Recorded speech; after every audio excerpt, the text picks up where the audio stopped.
Bank of China, the central bank of Russia, and say, give me the gold. He never said that. And, again, Jim Rickards delves into the intricacies of a potential new global currency and its ties to gold, drawing inspiration from John Maynard Keynes's proposals in 1944. However, Jim emphasizes that while some critics may nitpick the distinction between being gold-backed and gold-linked, the crucial point is determining the value of the currency in relation to gold.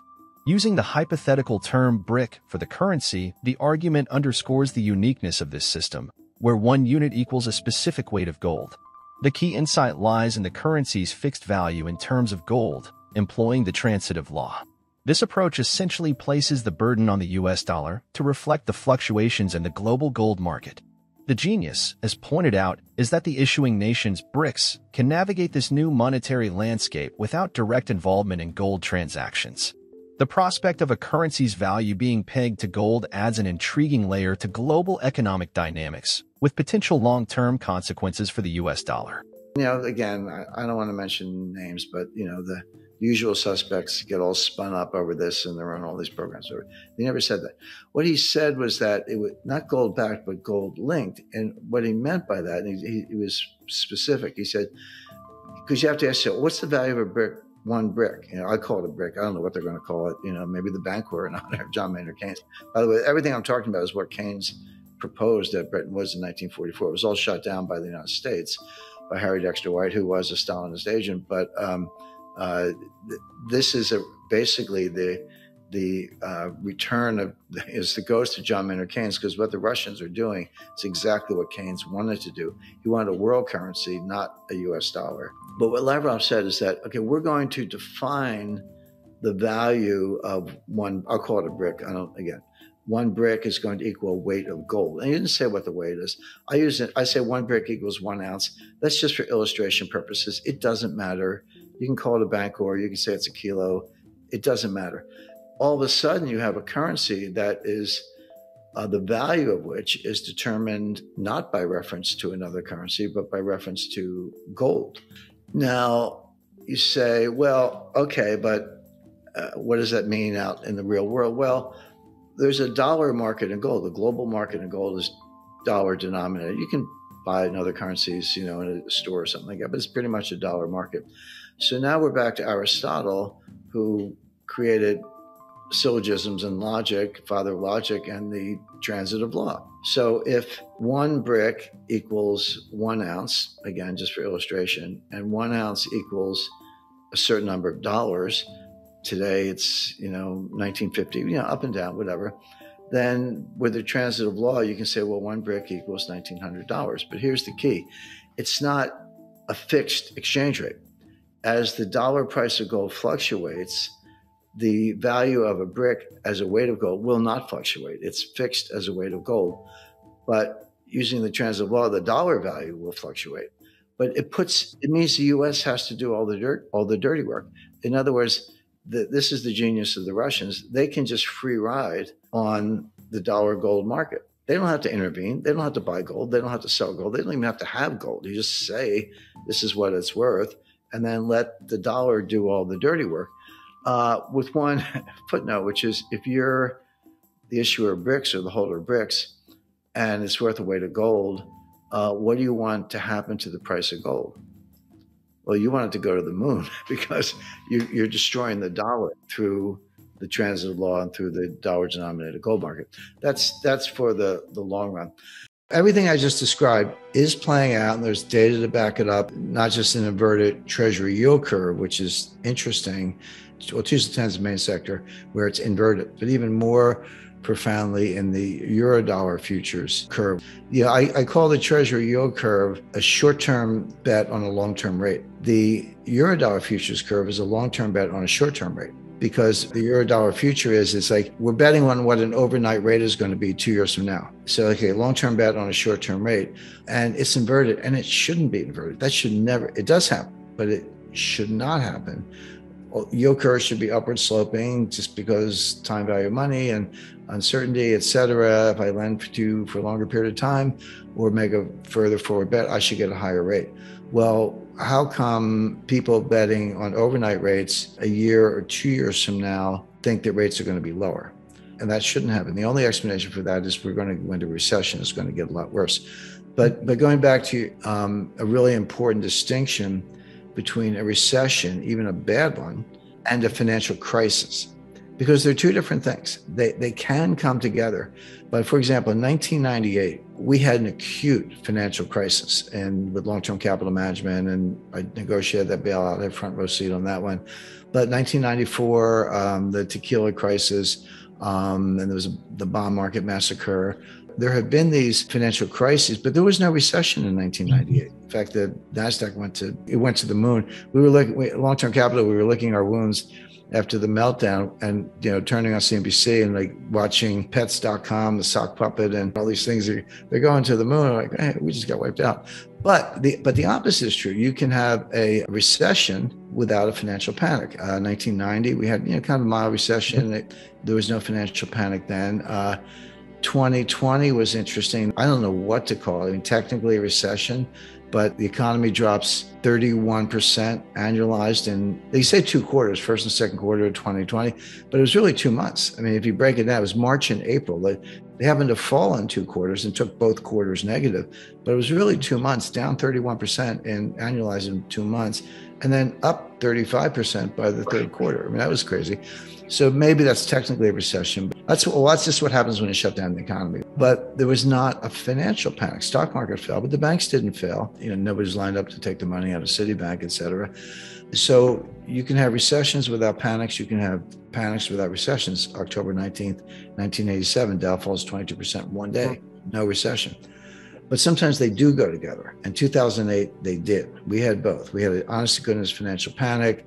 Everyone knows, Bear Stearns, Fannie Mae, Freddie Mac, Lehman, AIG. But I can tell you, and I've spoken to a lot of people, Morgan Stanley was days away. And then Goldman would have been behind that, probably Citi, and maybe JP Morgan would have been the last one. And the economy collapsed and the stock market fell well over 50%, I think 60%. So that was an example of both. And what I'm concerned about is we may be heading into both. For everything I said about what's behind the curtain, the plumbing of the financial system, acute dollar shortage, scramble for collateral, which leads to deleveraging, because if I can't get the collateral, I got to take the trade-off. Leveraging of balance sheets, et cetera, which are the early warning signs of a global financial panic, and a likely recession. We could very well be looking at a severe recession and a global liquidity crisis, 2 different things, but they could converge. Got to give a little credit to Robert Shiller. He wrote a great book called Narrative Economics. Now, narrative is just a fancy word for a story. It's like, okay, you can call it a narrative, and it means a lot of people buy into it, but it just means there's a story that people believe. And this goes back to the greatest sociologist of the 20th century, Robert K. Merton. There is no Nobel Prize in sociology, but if there were, Robert K. Merton would have won it. But he's the one who came up with the phrase, the self-fulfilling prophecy. And the classic case is you wake up in the morning, the bank's fine, but somebody gets nervous and they run down and take all their money out. And somebody sees them and go, what are you doing? So I'm getting my money out of this bank. Okay, I better get my money out too. And everyone's like, I don't want to be the last one out. Next thing you know, there's a line around the block.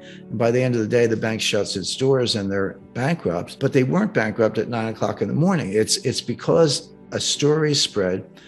People believed it. People acted on it. And that's the key. Do you act on the story? You can make the thing you're worried about come true, even though it wasn't true when the story started. Narratives can be true, but they can be false. In other words, a completely false narrative can be extremely powerful if enough people buy into it. The Fed pivot is a narrative, and it went like this. So inflation takes everyone by surprise in fall, late 2021. November 2021, Jay Powell says, time to retire the word transitory. And then inflation goes to the roof. The stock market goes down. But then after the Fed raised rates, and then the yield curve is inverted, the narrative is like, well, wait a second. The yield curve inversion is telling us that rates are going to be lower months from now. Inflation's cooling off a little bit, and it has. And so they're going to have to cut rates. That was the pivot. And rate cuts are good for stocks, so buy stocks. But then we get this rally, and the stock market's, recovering a lot of this, not all the lost ground, by the way, but a lot of it, all based on the Fed pivot narrative, which I never bought into. I mean, you don't want to stand in front of a moving train. I wasn't going to short the S&P.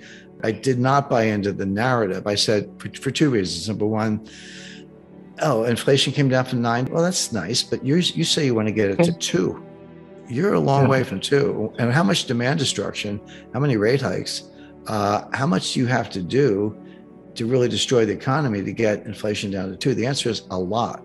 And tell me why that's good for stocks. And it's not. But the other reason is, and this is a little more sophisticated analytically, but just because the yield curves are telling you that market pros think rates are going to be lower, it doesn't mean the Fed's going to cut.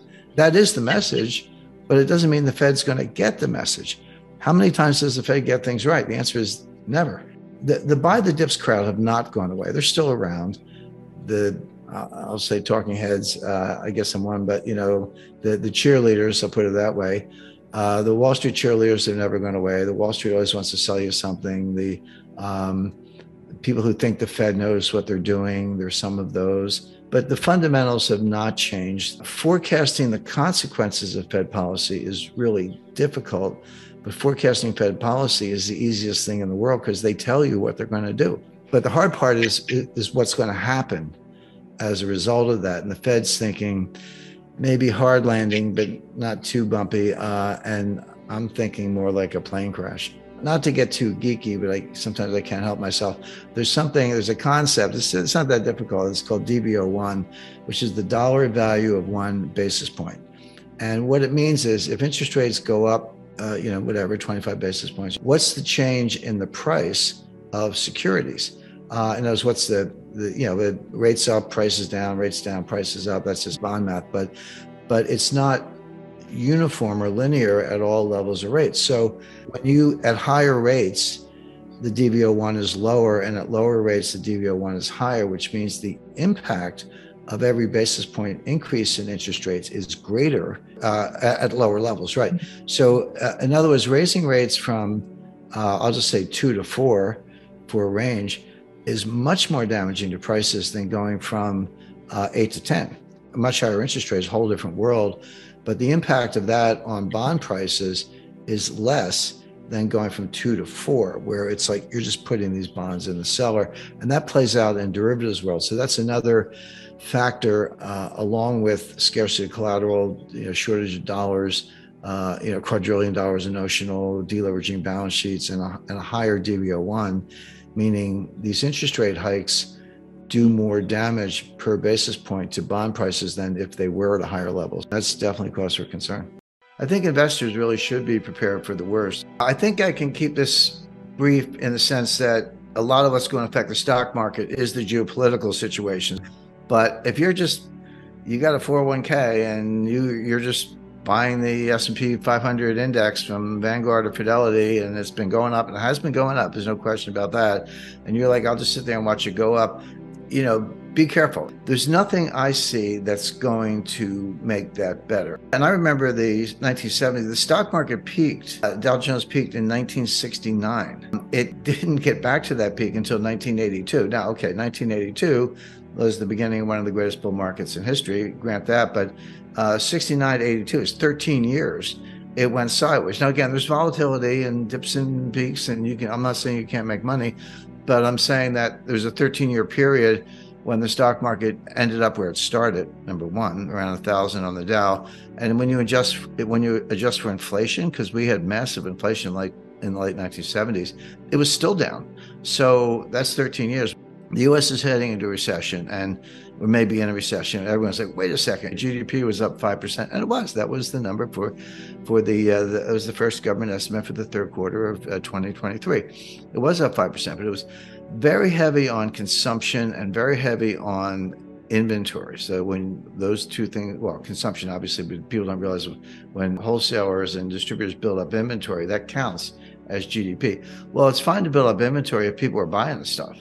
But if they don't buy the stuff and you're up to the rafters in inventory, you got to start writing it down. This is where you see, you go to the Gap and you get like 10 shirts and 5 pairs of jeans for $30. I mean, this is what happens. They slash prices. They do 2-for-1 sales. They just move the merchandise, and particularly in certain areas, stuff goes out of style. The fashion industry is notorious. Who wants last year's, coat or whatever. So then So then the inventory situation comes down to the consumer. Are people buying stuff? It looks like the consumer hit the brakes in August. Now, the second quarter is July, August, September. Sometime around mid to late August, after two pretty strong months, and they were strong, the consumers just hit the brakes. A couple of reasons for that. Number one is during the pandemic, you go back to 2020, 2021, what was going on? Well, starting with Trump in, I think, June 2020, he gave everybody a $1,400 check. If you got a heartbeat, you got a check. And then Trump did it again in December 2020, sorry, just before he left office. It was another $600 check. Biden comes in and says, well, I can top that. And Biden does in February 2021, right after he was sworn in. Here comes another $1,600 check. And then there was Build Back Better, the Inflation Reduction Act, which is actually the Green New Scam. I mean, we were spending we were running deficits of $2 trillion a year for about 4 or 5 years. The total spending was higher than that, but that was the deficit alone was about $2 trillion a year. Nancy Pelosi handing out money. Well, the Americans got used to that. Like, thanks for the check. And then there was a deferment on student loans. You didn't have to pay your student loans for about at least 2 years, maybe a little bit longer. And then when people got those checks, they saved a lot of it. So what happened in 2023? People drew down their savings. The savings rate got really low, like 3%. It was up around 13% during the pandemic. It's about a little over 3%, 3.5% right now, which is low. They spent the savings they had. They didn't make new savings. And then they turned to the credit cards and ran up their credit card balances. Well, that feels good for a while, but then if you're paying the minimum and rolling over the balance and you're at your limit, your credit limit's used up, and the interest rates are 20%, some of them are 28%, you're going to double that balance in 3 years. So if you're like, I'll just pay the minimum this month and I'll figure it out, your balance is going up because the interest is compounding faster than you're paying it down at 25, 25%. So people are tapped out on their credit cards. They've used up their savings. They're getting into a deeper hole because the interest is compounding faster than they can pay off the credit cards. And they're just backing away. And it's showing up in things like gasoline consumption. It's way down. Gasoline is what economists call, the demand for gasoline is what economists call inelastic, meaning you just have to buy it no matter what the price is. You got to take the kids to school or get to work or go shop, whatever it is. You're just going to buy the gasoline even if you don't like the price. By the way, lately prices have been coming down a little bit, which is that sounds good, but it's actually a bad sign because it's disinflationary, which kind of leans in the direction of a recession. But for gasoline consumption to drop, forgetting about the price, that means people are not driving. They're not going on vacation. They're not doing road trips. They're not driving any more than they have to. There are a lot of other signs. We don't have time to get into all the technicals with negative swap spreads and inverted yield curves and all the rest. But it does look like the consumer slammed on the brakes around late August, early September. You've got to be tuned into the geopolitics to understand the stock market. You can treat them as separate subjects, but if the world's falling apart, that's not good for stocks. The funny thing now is that the highest yields in the U.S. Treasury market are in like a 6-month bill. Like, wait a second, shouldn't I get more if I buy a 30-year bond, or shouldn't I get more if I buy a 10-year note? It's a longer maturity, more stuff can happen, inflation, credit downgrades to the United States, bank freezes, all those things can happen. I want a higher interest rate for my longer term security. That's usually the way the yield curve looks. It's upward sloping. The longer the maturity, the higher the rate. That's not true today. The highest maturities are right around 6-month bills, 1-year bills, going out to 2-year notes. When you get to the 10-year note, you actually get a lower interest rate, lower what's called yield to maturity than you do on a 2-year note. So therefore, the next level of analysis is, well, what's going to happen to interest rates? Everybody wants to know that. In my view, they've peaked. They're going to come down. And I base that on what I said earlier about the economy. If we're going into a recession, we're going into a slowdown, we're looking at all kinds of geopolitical risks, stocks are coming down, then interest rates are going to come down too. But it's important to know that the world economy is slowing down. Germany is in recession. Japan is very close to it. UK, very close to it. Canada, I'm hearing nothing but, bad reports, housing market collapse, etc. China may not technically be in recession, but it's slowing rapidly. The thing with China, it's the second largest economy in the world. They've been growing at like 10%, 10% for over 20 years. When you compound something at 10% for 20 years, you're going to increase it by a factor of 10 or so over that time period, but not now. They're almost certainly below 5. They're going to print 5 because they make up the numbers if they have to. But when you strip out wasted investment, I mean, investment that, you build a massive train station with 128 escalators and marble walls, but nobody goes there and the tickets are $10. You can't pay for that. It doesn't produce any wealth. It just creates jobs. So the real estate sector is collapsing. That's been the biggest driver. People are not stepping out to buy houses. They're not taking the bait. Lower interest rates haven't helped. And so China's in a massive slowdown. Whether it's technically a recession almost doesn't matter, because when an economy that big slows that much, it drags the world down with it. So China's not going to save us. Europe's not going to save us. So it's a bit of a stretch to think the U.S. is going to dodge this bullet. If China's slowing down, Germany's in recession, Japan's getting close to recession, Canada, UK, emerging markets, the whole world, plus what we're looking at in the Middle East, the idea that the United States is going to boom while the whole world is going down is just not true. Globalization may be yesterday's news, but it's not over. These supply chains are still global, and we're seeing a lot of problems in the U.S. One of them, by the way, EVs, electric vehicles. People are waking up to the fact that they actually don't work. I mean, you can drive around in them, but they don't get the mileage they advertise. And, the resale value of a Tesla is close to zero, because if you buy a used Tesla, the first thing you got to do is spend $10,000, maybe more, on a new battery. So you're like, wait a second, I bought a used car. I got to spend $10,000 to get a battery? Forget it. And the prices are sky high. It's all been subsidized by the government. So that industry is slowing down. The inventories are building up. It's part of what the UAW strike was about. And as I say, consumer hit the wall. So the U.S. is going to follow. The U.S. has been doing better than the rest of the world. The rest of the world's not doing well at all, and particularly China. And the U.S. is going to follow the world into this global recession. I'm going to spend $50 billion to create 51% of the mining capacity in the world, and I'm going to steal all the Bitcoin in the world and take down the Western financial system. First of all, there's no such thing as cryptocurrency.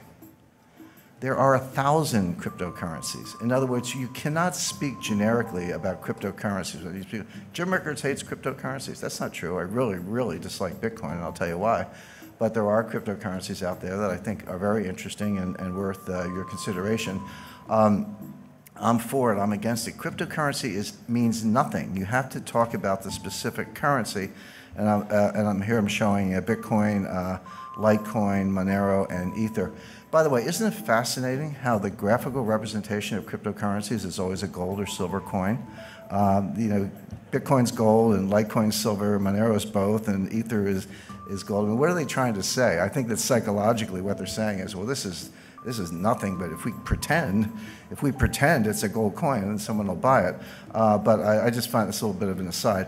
But no, it's the same thing is true with fiat currencies. You can't be like or dislike fiat currencies generically. Some people do because they just hate central banks. I understand that. But it's a big difference between a Venezuelan bolivar and a euro. Big difference between a Zimbabwe dollar and a U.S. dollar. So in other words, don't talk to me about cryptocurrencies. Tell me what specific one you want to talk about, and that's a more interesting conversation. I think it's really important because this field is so muddied, the conversation is so muddied, people not distinguishing between blockchain and currency, not distinguishing between different types of currencies, et cetera. I think we need to step back, take a deep breath, and be rigorous in our analysis and think about what we're actually talking about. There's no such thing as a blockchain. There are hundreds of blockchains. In other words, every currency, every token, every so-called smart contract, if you're using Ether, has a different blockchain. So there are at least hundreds, perhaps thousands of blockchains, new ones being created every day. So again, don't talk to me about blockchain. Tell me which specific blockchain you're talking about, because they're not all the same, and this is critical. The main difference, there are many differences in this blockchain technology, but the main difference is validation. Because remember, the whole idea of cryptocurrencies and blockchain and the original Bitcoin and what Satoshi Nakamoto came up with is that we're going to have a trustless system. We're not going to trust banks. We're not going to trust clearinghouses. We're not going to trust exchanges. We're not going to trust central banks. We're not going to trust anybody. We're going to have a decentralized system that a community can validate, and we don't have to rely on anybody in particular. That was the original idea. So the question is, what's your method of validation? And that's what distinguishes one blockchain from the other. So I've listed 4 of them here, but there are others. Proof of work, that's what blockchain uses. And you know what the work is? You got to like factor these, 87-digit prime numbers into prime factors. It's a lot of computer crunching, completely clunky, completely inefficient, non-sustainable. I'll talk about that in a second, but that's Bitcoin. There's something else called proof of stake, meaning you actually, this is what Ether is based on, you demonstrate that you have a certain percentage of the processing power, so you step up based on your stake. There's proof of space. Space is storage space on a hard drive, so I get to vote on the blockchain. I get to vote on validating the blockchain because I've decided to devote a certain amount of my hard drive to that process. There's a new coin called Space Mint. And then there's the Byzantine Agreement, or Byzantine Agreement. There's a version of that called the Federated Byzantine Agreement, which I personally think is the best, much more robust to some of the problems we're talking about, and there are others. But the point is, don't talk about blockchain. Say, okay, what's your governance model? What's your validation model, et cetera? And then ask yourself, is that sustainable? Is that robust? Will that resist an attack? Are your cryptocurrencies going to be stolen?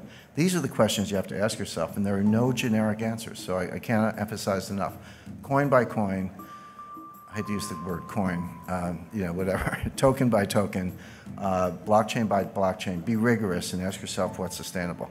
Now, Bitcoin, Ripple, and Ether, and some of these other cryptocurrencies, not all of them, but the best known are going to fail. When I say fail, they're going to, Bitcoin might have a $200 value as a token for criminals. I think criminals and terrorists might find a use case at about $200 per Bitcoin, but they're basically not going to be anywhere near where they are today. Why do I say that? I don't want to make a claim without backing it up. The first point is they're non-scalable. Transaction times are slow, and then when you say that to Bitcoin people, they go, aha, the Lightning Network is right around the corner. Lightning's going to, we'll see. They said that about segregated witness. They said that about some of these other solutions. They don't seem to get community support. They keep forking the Bitcoin, meaning one day you wake up and there's 2 blockchains instead of 1, or whatever happened to that whole idea that we weren't going to have inflation and we weren't going to pull new cryptos out of thin air. But these solutions, you have to understand what the solution is. So what they're saying is nobody has a solution for the inherent slowness, clunkiness, non-scalability of the original Bitcoin blockchain. There's no solution for that. So when you hear about solutions, what are they? Well, what they're saying is take a bunch of transactions offline. So everybody in the room could form a group, or let's say every coffee shop in Brooklyn, New York, or every coffee shop in Vancouver could form a group. And all the people who want to buy coffee would join that group. And we would agree, so we're in our own little bubble over here, and we would agree that all of our Bitcoin transactions among each other don't go on the blockchain. They just get settled in this sort of separate cloud over here, and then we net them out. So, I pay you 5 Bitcoin, and you pay the person next to you 4, and he pays the lady in the back of the room 10, and she pays me 7, and we net it out, and then periodically, and it could be daily, weekly, monthly, or whatever, we net all this stuff out, and then we take that net and we put that on the blockchain, so that the amount of transactions that have to go on the blockchain is greatly reduced. That's true. But what are we doing? We've created our own network. I got to trust the coffee shops. How do I know they're not going to steal my money? In other words, it's only a solution because you're completely negating the original idea. Oh, sure. If you want to tear up the original idea and start over, that's fine. But don't tell me you're adhering to the idea of a decentralized, trustless network, because you're not. All you've done is create another network. Somebody. I get trolled on Twitter all the time. People tell me I'm an idiot and I don't know technology and all that stuff. And in my more sour moods, I tell them I was coding before they were born. But as far as some of these things are concerned, somebody said, well, you don't understand payment channels. And I actually do. And I said, yeah, I understand payment channels. We had those in the 50s. They were called party lines, which is, you pick up the phone and someone's talking. You got to ask them to get off the phone so you could go. In other words, there was an AT&T network, at least in the United States, but other people could jump in on this little side thing. You know, that's all it is. These are party lines. So that doesn't work. Non-sustainable. The energy usage to solve the problem and make the proof of work in Bitcoin is now greater than the annual energy output of Ireland. Imagine taking all the electricity used in Ireland in a year, and that's how much we have to use to crunch numbers. By the way, every applied mathematician will tell you that prime factoring is a trivial problem. It's like an uninteresting problem. But it takes a lot of computing power to do it because the numbers are so big and the possibilities are so great. So we're just wasting the entire electrical usage of Ireland. In a few years, it's going to be the entire electrical usage of Japan. Who in this room thinks that governments are going to allow Bitcoin miners to use as much electricity in a year as the entire country of Japan, the third largest economy in the world? That's not going to happen. You know it's not going to happen. It's not very green. It's completely wasteful. In other words, it can't happen. So that's why I say it's non-sustainable. It's going to hit a wall. Non-regulated, you know, I don't have to remind you of all the frauds, new ones popping up every day. And it's not just exchanges. Exchanges are, how do exchanges work? You know, I want to go to a Bitcoin exchange. Well, you got to go in, you got to open an account, just like Merrill Lynch or Charles Schwab, right? So, you know, or Toronto Dominion. So you go, you give me your name, your address, your social security number, your bank wire information, give them all that information, and then send them dollars, and they say, okay, you got some Bitcoin, here's your confirmation. Really? How do I know you didn't just take my dollars and send me a phony baloney confirmation? How do I know you're not, you know, a Ponzi? You're using new money to pay off the old money. How do I know you're not Bernie Madoff in, you know, with a computer engineering degree? How do I know you're not a bucket shop? How do I know any of those things? The answer is you don't. So good luck with that. Not to mention Bitcoin whales. They estimate there are 1,000 people who control 40% of the Bitcoin. Now you got millennials buying, you know, 1/100th of a Bitcoin for, you know, $10 or whatever the math is, $100. But you got these, I call them the whales, these 1,000 people who have 40% of all the Bitcoin. You don't think they have a big vested interest in keeping the price up? And you don't think they wash trade, do wash sales? So A sells to B for 10,000, B sells back for 11,000, A sells back for 12,000, B sells back for 13,000. This is called painting the tape. It's the oldest trick in the book. And there's no profit and loss because we're selling the same Bitcoin back and forth. But what we are doing is creating a ticker that gets the millennials, I shouldn't pick up millennials, 3 millennial children, but gets people all over the world, maybe a garage mechanic in South Korea took out a home equity loan or hawked his inventory, put his entire life savings into Bitcoin and has now been wiped out and is desperate and suicidal. That's what's going on. It's basically rich people stealing from the poor. Not a good business model in my view. And then finally, there's no use case other than criminals, terrorists, or tax evaders. Why is Bitcoin better than Visa unless you're a criminal? Now, if you're a criminal, I get it. If you're buying child pornography, you want to use the dark web and use some cryptos and all that. And if you try doing that with Visa, you'll probably get a call from the FBI. So I understand why it's good for criminals. But if you're not a criminal, if you're not a tax evader, if you're not buying child pornography, if you're not an arms dealer, if you're not a terrorist, then why is Bitcoin better than Visa? There's really no use case for it other than crime. And then it's non-elastic. And this is important because there's a finite number of Bitcoins, 21 million Bitcoin. They're getting closer to that level every day. And everyone's like, this is a good thing because, you know, the problem with central banks is they print all this money and we're going to have inflation. By the way, we haven't had any inflation for the last 8 years. Separate issue. I'll come to that if we don't run out of time. But, you know, we hate central banks. They print too much money, blah, blah, blah. So we're going to cap the number of Bitcoin. But money supply has to be elastic. It can't be too elastic. The problem with central bank money is that it's too elastic.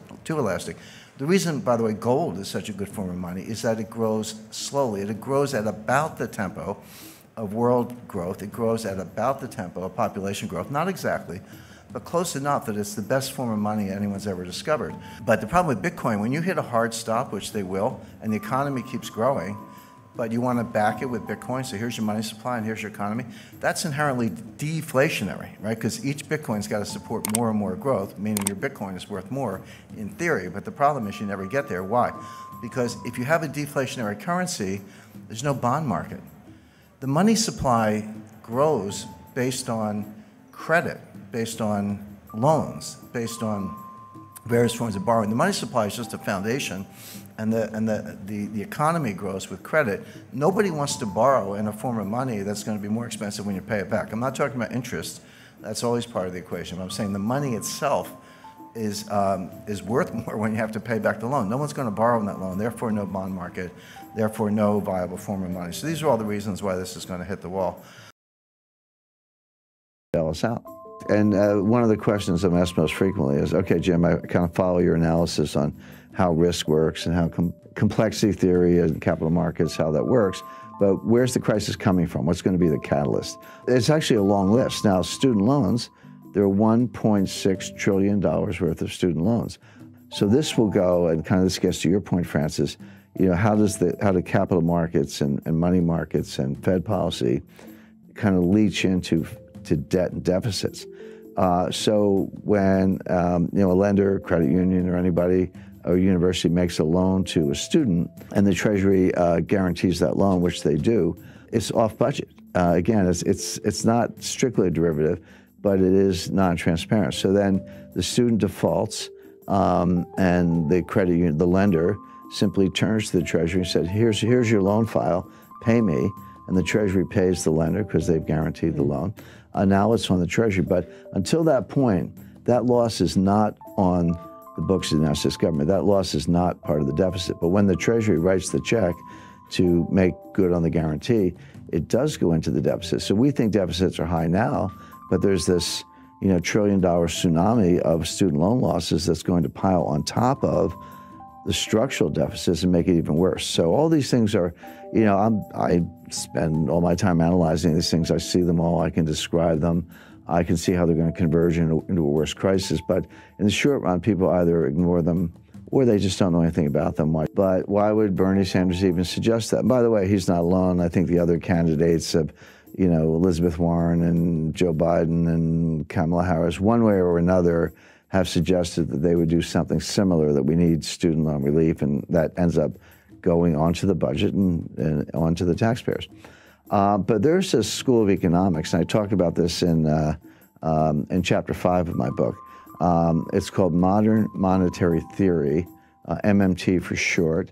Everyday viewers, everyday people to know anything about it, but more to the point, economists don't know anything about it. This is a new school of economics, if you want to think of it that way. So there is this modern monetary theory, but the leading scholar of modern monetary theory is a lady named Stephanie Kelton, who's a professor at the State University of New York, but she's the financial advisor to Bernie Sanders. What modern monetary theory says is that actually there's no limit on the amount you can spend.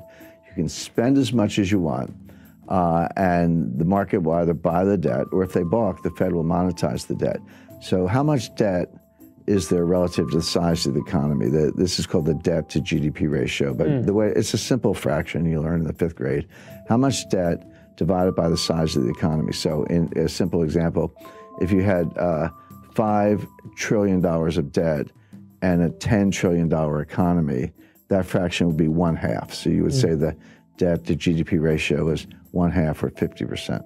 Today, the debt is larger than the economy. Yep. That ratio is over 100%. We have round numbers, about $23 trillion of debt and about a $22 trillion economy.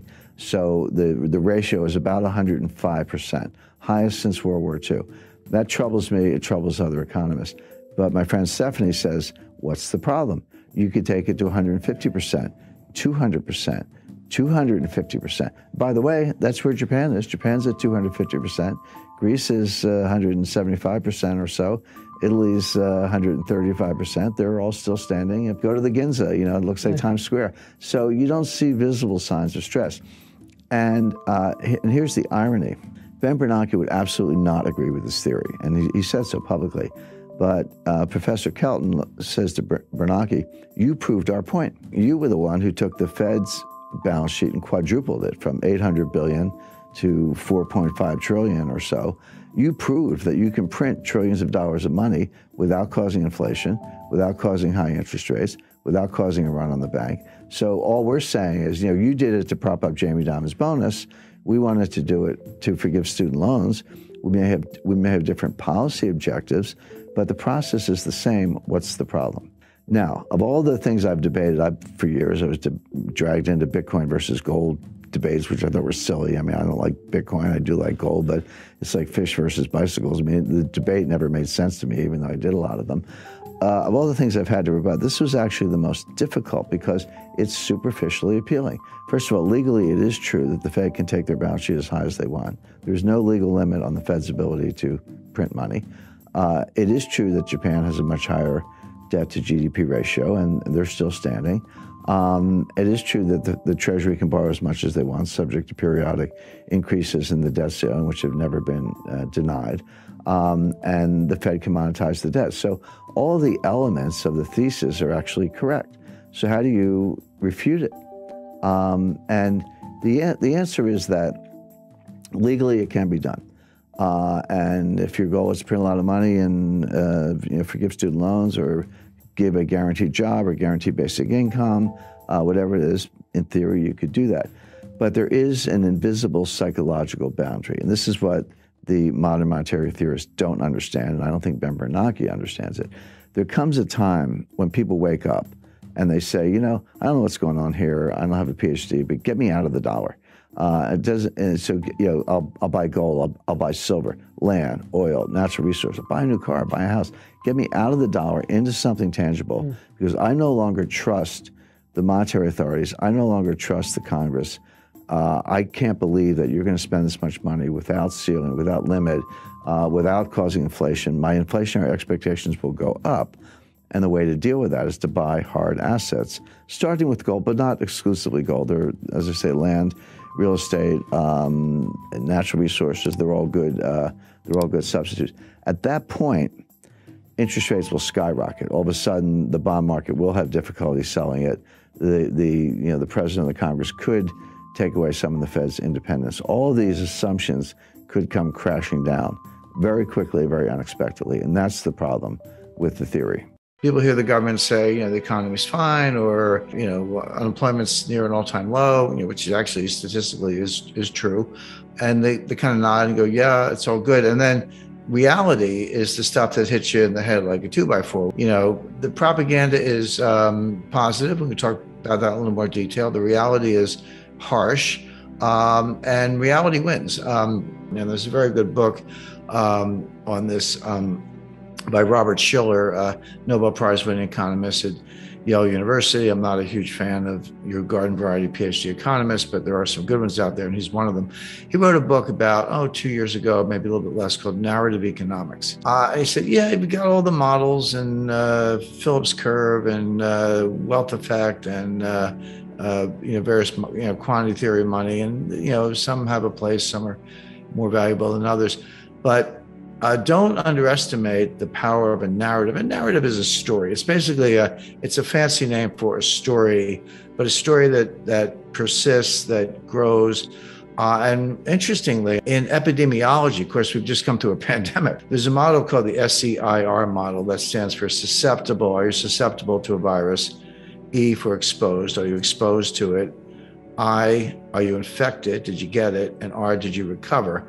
The difference between I and R are people who died. But it's a model, and it's mathematically based, and it's empirically validated of how viruses spread exponentially. And you can also use it to forecast how a virus is going to go. Well, what Shiller did, he took that model, moved it over to economics, and took a narrative kind of like a virus, not in a negative sense, but just as something that spreads. And it can be very powerful, and then eventually may die out or reverse, but it can be powerful in the meantime. That much I knew, but what I learned from the book that I hadn't really thought about is that narratives don't have to be true.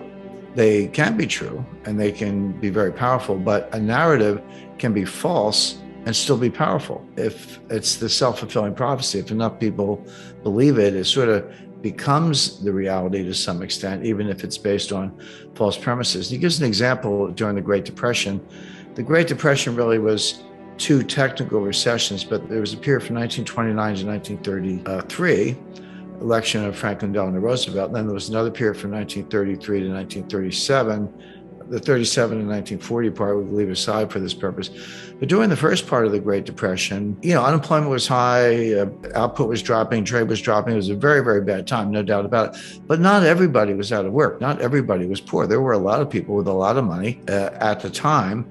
But it was felt that being ostentatious was poor form. It's like, okay, I'm lucky I have a job, I've got some money, but I'm not going to buy a new car, buy a big house, or flash it around or whatever, because it's really not considerate of all the people who actually have fallen on hard times. Well, that was the narrative, but it's the worst possible economic advice, because it's precisely the fact that people with the money should keep spending that kind of can boost the economy out of a depression. So by people saying, well, even though I have the money, I'm not going to spend it because it's poor form, we're actually prolonging the Great Depression. Now, when FDR came along, was elected in 1933, became president in 1934, the psychology turned 180 degrees, and all of a sudden, the Democratic campaign song was "Happy Days Are Here Again," and FDR seemed to solve the banking crisis and so forth. And all of a sudden, it became okay to spend money. Well, in the middle of the Great Depression, 1934 to 1936, those were some of the strongest years ever for the stock market. And unemployment did come down a lot. Now, the problem is it came down from like 25% to 15%. Well, 15% is still, painfully high, but it was a big move in the right direction. So he describes how the narrative flipped from don't spend money, it's poor form, to, go spend money and help the economy. None of that is taught in business school. It's not taught in economics. It can be modeled using this epidemiology model, but it doesn't fit into any of the standard macroeconomic models, but it's powerful stuff. And so today what's going on is that the White House is trying to push a narrative, and they're failing badly. But they'll say, if you listen to deliberations among White House officials, some of the stuff leaks to the press, and I know some of these people, it's like the economy's great, unemployment's really low.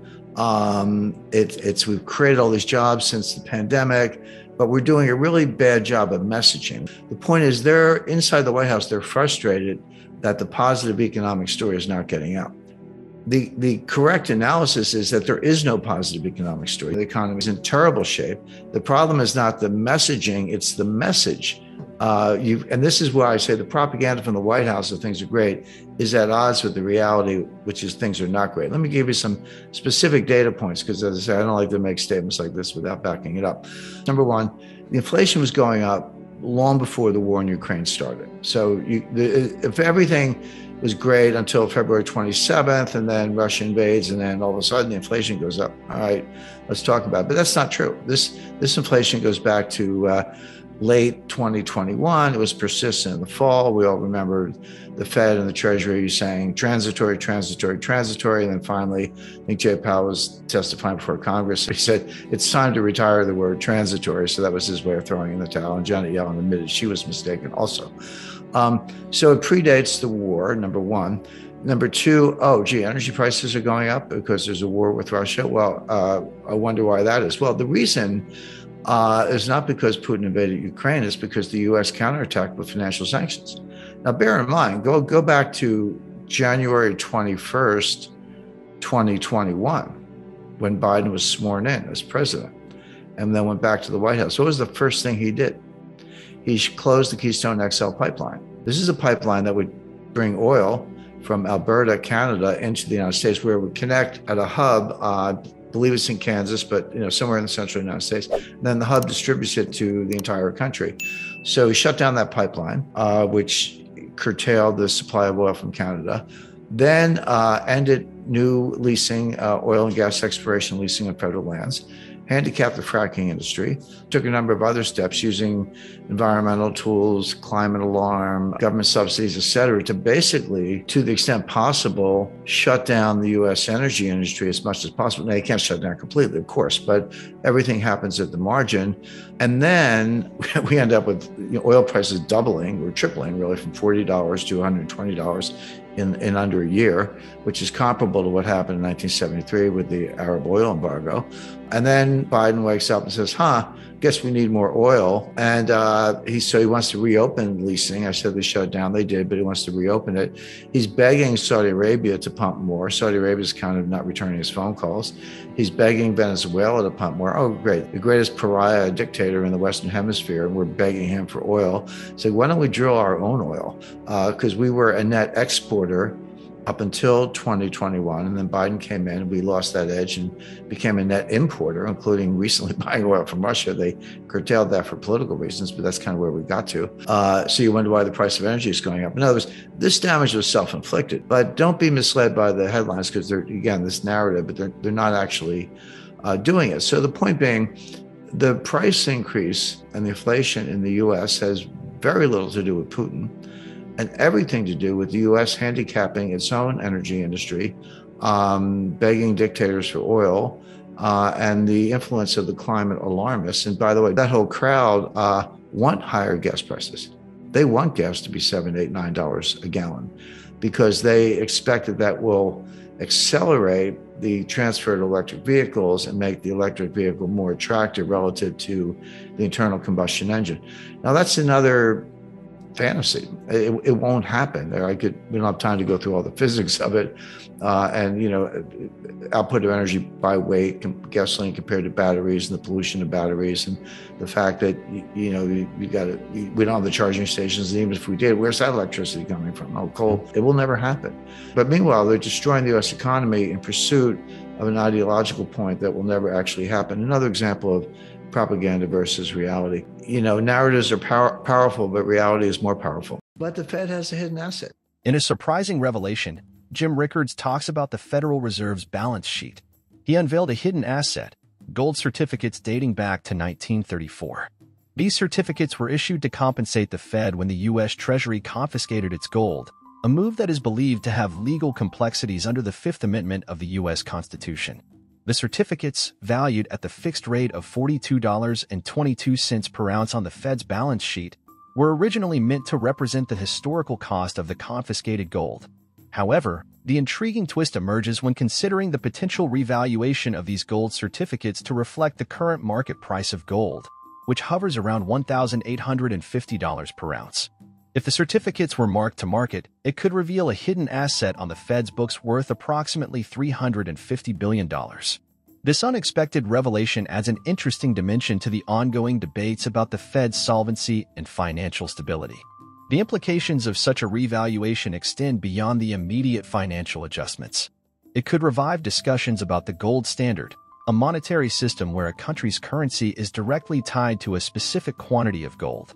This potential move could be seen as acknowledging the true value of gold and its role in backing the country's currency. Jim Rickards speculates on how the gold price might react to such a revaluation, positing it as a significant event that could attract attention and prompt a surge in interest and investment in gold. Furthermore, the potential move could be perceived as the Fed indirectly reverting to a gold standard, with Jim Rickards estimating that a conservative 40% backing of M1 money supply would necessitate a gold price of around $15,000 per ounce. In essence, the idea of marking the gold certificates to market on the Fed's balance sheet is presented as a complex and potentially transformative event that could have far-reaching consequences, sparking debates about the role of gold in the modern monetary system and the potential impact on the economy. If you go to the balance sheet, go to the asset side, the first line item, there's something called gold certificate. And what is that? Well, in 1934, the U.S. Treasury confiscated the Fed's gold. They'd already taken the gold from the U.S. citizens by that point, but they wanted it all. And so they took the Fed's gold, but under the again, bear in mind, the Fed's privately owned. So under the Fifth Amendment of the U.S. Constitution, it is illegal, it's unconstitutional to seize property without paying just compensation. You can do it, but you got to pay the person, and then people get into all kinds of arguments about what it's actually worth. So what just compensation did the Treasury give to the Fed when they took the Fed's gold in 1934? The answer is they gave them a gold certificate. It can be, you can calculate it.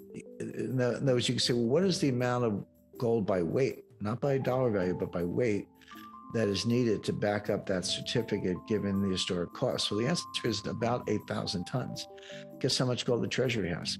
about 8,000 tons. I mean, one of the reasons I've hypothesized that the Treasury stopped selling gold in 1980 because they lost gold to trading partners between 1950 and 1970. They lost 11,000 tons. They went from 20 to 9, but they sold another 1,000 tons in the 1970s to suppress the price of gold, which failed because it always does.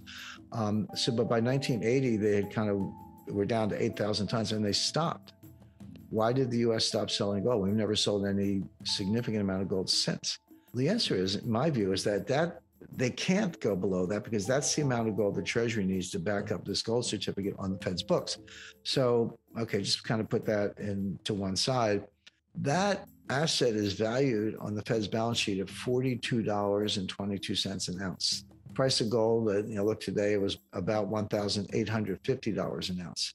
Now, so, what's, as I say, sauce for the goose is sauce for the gander. If we're going to mark the mortgages to market, in a world where interest rates have gone up and the mortgages have gone down, it's only fair to mark the gold to market. And if you mark that gold to market at $1,850 an ounce versus $42, voila, you would find that the Fed has another approximately $350 billion of hidden assets. So I think that takes care of the solvency problem. So before we beat up the Fed on mark-to-market on mortgages, that's fine, but have a look at the gold and realize that they have a hidden asset, a shadow asset on their books that's worth in the hundreds of billions of dollars. What do you think it would do to the gold price if they did revalue mark-to-market their gold holdings? Do you think that would create a lot of attention for gold and people would pile in, or do you think it would just be an accounting change that no one really notices? I think it would be a very big deal. But it begs the question, if you're going to revalue it, to what level do you revalue it? So everyone said, well, the market's 1850, that's about where it is today. It goes up and down, but revalue it at 1850. That could be highly deflationary. And the reason is in effect, you're putting yourself on a gold standard. You don't have to. That's why they won't do it. They don't want to touch it. But if you did, you would be saying, hey, gold's really worth 1850 and we have this much gold, et cetera. But at that point, analysts would sort of turn and say, well, you're back to a kind of gold standard. What's the relationship between gold and money or currency or US dollars and others, the money supply? But what is the relationship between gold and money supply? What you would find is that at 1850, the gold relative to the money supply is about 2%, whereas historic gold standards were run with somewhere between 20 and 40%. Bank of England in the 19th century managed a successful gold standard between the Congress of Vienna and World War I with about 20% gold. In the U.S. through most of the 20th century, at least the first half, ran a gold standard with about 40% backing. It was actually the law.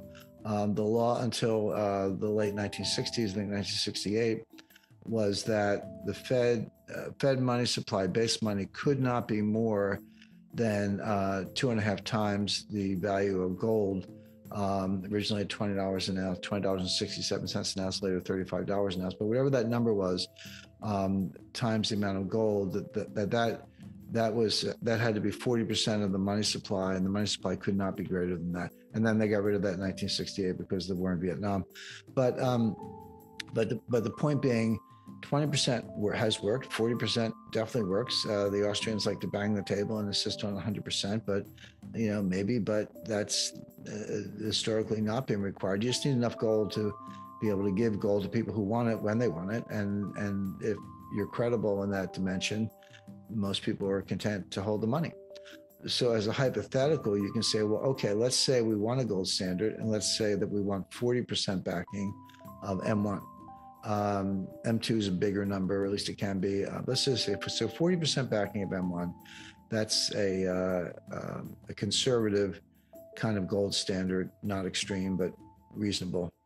What would given the amount of gold the United States has, what would the price of gold have to be in order to maintain that ratio? The answer is about $15,000 an ounce. And people say, Jim, you used to say $10,000 an ounce. Well, that's true because it was true at the time. But when you expand the money supply, the number goes up, right? Because the amount of gold is fixed.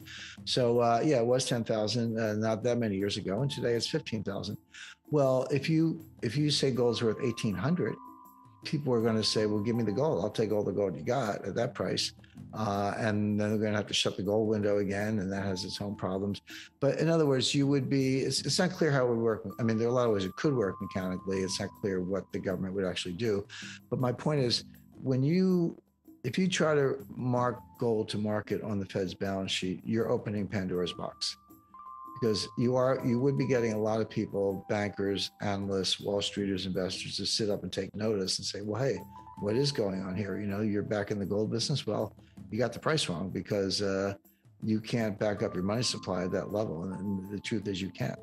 I also believe, as I said now twice, that we are on a shift away from treasuries into precious metals as a store of value, which could be a massive injection into that market. And let's not forget that, over the past 120 years, right? Anytime 100% of countries that cross over the 130% debt to GDP have defaulted on their debt. And it's usually due to massive inflation, hyperinflation, instead of outright default. But whether it be a inflationary default or an outright default, every single country over the last 120 years that has gotten to 130% of debt to GDP has never come back. That's where we are. The U.S. government really can't repay its debt, and default, in my mind, is inevitable. And as a result of that, holding U.S. treasuries would be as dumb as building a mud wall. So I think the alternative to the elite is gold, and it will soar. And I don't expect an explicit default unless, of course, Saudi Arabia and OPEC dump dollars as the store of value, or as the petrodollar, which I believe is highly likely, ultimately. And then you have a villain to point to for your default. It was OPEC and Xi Jinping and Putin. How could they do it to us? But I think if I were going to make a trend, the only trend I would add to Michael's statement, which I believe both. I think AI is certainly overvalued and could very well transition out of there as the economy starts. Money would transition as the economy begins to slow. But by the same token, I would say precious metals go higher. I agree. But I would also say that we will move into a period of time where treasuries are no longer the go-to store of value. Anyways, bottom line is that, yeah, I think that he's right. He's spot on. I think that one area is massively overvalued, one area is massively undervalued, and one area, the treasuries, is going through a once in a generation shift of recognition. And I think it's going to be a very bumpy ride. So when we talk about owning precious metals, Jesse, I don't tell people to do it to get wealthy. It is wealth. Wealth that has outlived every transition, 2 world wars, German hyperinflation, the Great Depression, every pandemic, and it will still be wealth when this situation ends too. And evidenced by the fact that the people who are writing the playbook, the central banks, well, they're loading up on it as if it was really important. So it's the suppression of the Western paper markets that has enabled them to do this without people catching on, because the price hasn't exploded, and in particular in silver. Could we get into an arms race type situation where central banks are all trying to accumulate as much gold as they can, and that there might not be enough physical gold to fill their orders at some point? I think that's why they've used the Western suppression to run cover for their accumulation, which I would argue has been going on at least since 2017 or 18, when you saw the repatriation by the central banks from the New York Fed and the Bank of England, starting with the Bundesbank. And in 2018, all of a sudden, those banks bought more gold that year than they did in the 60 years previously combined. That would be like the Dutch National Bank, the Bank of Hungary, Turkey, the Czech National Bank. All of these countries have been on a buying spree, many others on a buying spree, of course, China and India and all of those. But look, let's just, again, like I said earlier, from a historical point of view, using government treasuries and bonds as a savings vehicle is a relatively new concept in the historical context. And I think it's fading. And I think that already the elite have rediscovered gold is and has always been the premier store of value. And I think it's happening in a big way. And as you mentioned, last year, the central banks bought 37 million ounces of gold, a multi-decade record. Over the last 18 months, they bought more than in any time in history. And, so if you talk about this year, you're right. They bought 800 tons so far in the first 9 months of the year. That's up 14% year over year. Last year being the biggest year on record, and now it's up another 14%. And I think, in short, we're on the verge of this shift from an international finance, and gold is going to replace the treasuries, I think, as the premier store of value. And it is happening. And at the same time, these central banks not only have been voraciously accumulating it while using the suppression of the Western paper market to run cover, where you have 35 times leverage and you can short the market on paper and buy the physical without really the whole world jumping into it because of the price going to the moon and attracting attention. In fact, quite to the opposite. The counterintuitive price action and the suppression of the market has enabled these big players to front run what is ultimately going to happen. And I don't think we've begun to really see anything yet as far as that is concerned. These traders are always way, way, way ahead of the curve. And when it breaks when there just isn't any ability for the Western suppressed markets to suppress in a naked fashion. In other words, it will be far too dangerous to sell short. Let me say what I mean by naked. Right now in silver, as an example, there is 1,700% more paper contracts than there are bars backing those contracts. In other words, it's rehypothecated 17 times. And so if for every one real contract that could be delivered in physical form, 16 won't be, or 17 won't be, you get paper settled, is rehypothecated. And that's why we're already beginning to see in China, as an example, the Shanghai Gold Exchange has gold price, last I looked, at about $100 higher than the LBMA or the COMEX price. I don't care what these economists tell you is the justification. In my mind, they are trying to arbitrage slowly whatever is not nailed down. And they've already done a good job at pulling stuff out of the COMEX, out of the LBMA. They're pulling the physical commodities, not just gold and silver. You're seeing the industrial metals too. Aluminum and zinc and copper. They're all being accumulated by these nations, and they're using the suppression of the Western markets to do it. At the same time, they're selling treasuries. So if anyone wonders why the treasury market experienced its worst year ever and the yields keep rising and the back end of the curve keeps rising, because they're all dumping their long treasuries. And even at a loss, I think they would rather sell them and shift and transition to gold before things get really dirty. So yes, I think that what we will ultimately witness is a moment in time where the rehypothecated levered Western paper markets will enable the rest of the world to siphon everything out of the weak hands of the West, and it will all move eastward. And when all of the metal is there, or the majority of it, where the Western markets are rendered neutered or a scam because of their hypothecated model, then you will see other parts of the world establish a more reliable and credible benchmark, whether it be in Abu Dhabi or the Shanghai Gold Exchange or the Moscow Metals Exchange. It will be that portion of the world, those who have been accumulating it all, who produce it all, who understand what it really means.